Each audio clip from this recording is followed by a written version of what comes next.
Hi hello viewers, good morning. ഇന്ന് ഞാൻ രാവിലെ ഒരു ബ്രേക്ക്ഫാസ്റ്റിൻ്റെ റെസിപ്പിയുമായിട്ടാണ് വന്നിരിക്കുന്നത്. ഇപ്പോൾ നിങ്ങൾക്ക് ഇലയും കാര്യങ്ങളും ഒക്കെ കണ്ടപ്പോൾ മനസ്സിലായി കാണും. പക്ഷേ ഞാൻ ഇതിനകത്ത് ചേർത്തിരിക്കുന്ന ഇൻഗ്രീഡിയൻറ്റ് എന്തൊക്കെയാണെന്ന് പറഞ്ഞിട്ട് ഇതെങ്ങനെയാണ് ഉണ്ടാക്കുന്നതെന്ന് പറയാം. ഇതൊരു സൂപ്പർ യമ്മി ടേസ്റ്റി ആയിട്ടുള്ള ഒരു ബ്രേക്ക്ഫാസ്റ്റാണ്. ഞാനൊരു ഇലയപ്പമാണ് ഉണ്ടാക്കുന്നത്.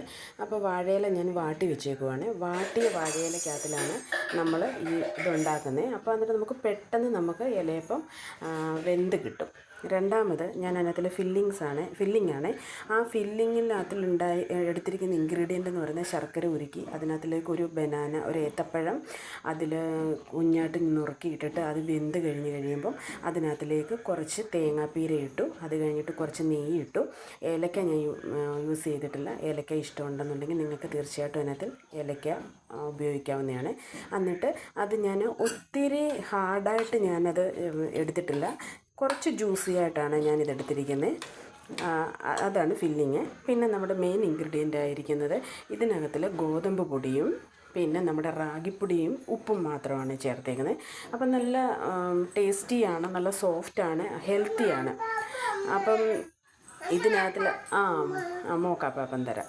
അപ്പം ഇതിനകത്തിൽ 2 കപ്പ് ഗോതമ്പ് പൊടിക്കകത്തിൽ ഞാൻ 1 കപ്പ് റാഗിപ്പൊടിയും കുറച്ച് ഉപ്പും കൂടി ഇട്ടിട്ട് ഞാൻ സാധാ വെള്ളത്തിനകത്തിലാണ് നമ്മൾ ഇത് കുഴച്ച് മാറ്റി വെച്ചിരിക്കുന്നത്. ഇനി നമുക്ക് ഇത് ഇലയിലേക്ക് പരത്തി കുറച്ച് വെള്ളം എടുത്ത് വെച്ചിട്ടുണ്ട്. അതായത് നമുക്ക് ഈ ഇല ഈ മാവ് എടുക്കാനായിട്ട് നമ്മളിങ്ങനെ കൈ അതിൽ മുക്കിയിട്ട് അതാണ് നമ്മളിനിയും ഇതിനകത്തിലേക്ക് ഒത്തിരി കട്ടിയായിട്ട് നമ്മൾ എടുക്കരുത്.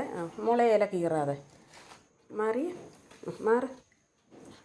ഇവിടെ ഒരാൾ എന്നെ ഹെൽപ്പ് ചെയ്യാൻ വന്ന് നിൽക്കുവാണേ. അപ്പം ഞാൻ ഇത് കൈയെടുക്ക് അത് മാറ്റും. ഓക്കെ. ഇത് നമ്മൾ കട്ടി കുറച്ച് വേണം. എന്താണെന്ന് വെച്ചാൽ റാഗിപ്പൊടി ആയതുകൊണ്ട് നമ്മൾ ശരിക്കും നൈസായിട്ട് വേണം പരത്തേണ്ടത്. കട്ടി കൂടി കഴിഞ്ഞാൽ അതൊരു ടേസ്റ്റി ഉണ്ടാവില്ലേ. അപ്പം വളരെ നൈസായിട്ട് ഇലയിൽ ഇങ്ങനെ പരത്തണം നല്ലതുപോലെ. ഇതിപ്പോൾ കുട്ടികൾക്ക് നല്ല ഹെൽത്തി ആയിട്ടുള്ള ബ്രേക്ക്ഫാസ്റ്റാണ്. കാരണം എന്താണെന്ന് വെച്ചാൽ എൻ്റെ മക്കൾ ഏത്തപ്പഴമൊന്നും ഏത്തയ്ക്കാപ്പം ഉണ്ടാക്കി കൊടുത്താലോ ഏത്തയ്ക്ക ഫ്രൈ ചെയ്ത് അങ്ങനത്തൊന്നും അവർക്ക് ഇഷ്ടമല്ല. അപ്പം അതുപോലെ തന്നെ റാഗി ഇനിയിപ്പോൾ കുറുക്ക് കൊടുക്കേണ്ട സമയമൊക്കെ കഴിഞ്ഞല്ലോ. അപ്പോൾ ഇവർക്ക് റാഗിയുടെ എന്തെങ്കിലും കൊടുത്തു കഴിഞ്ഞാൽ ഇവരിട്ട് കഴിക്കത്തുമില്ല. അപ്പം ഞാൻ അന്നേരം ഇങ്ങനെയാണ് ഉണ്ടാക്കി ഇത് കൊടുക്കുന്നത്. കുഞ്ഞുങ്ങളെ ഉദ്ദേശിച്ചാണ് ഏറ്റവും കൂടുതലും ഇവിടുത്തെ ഫുഡ് ഞങ്ങൾ ഉണ്ടാക്കുന്നത്. അപ്പം ഇങ്ങനെ ഫില്ലിങ് നിറച്ച് വെച്ചു. ഓക്കെ, അമ്മ അപ്പം ഉണ്ടാക്കി തരാം.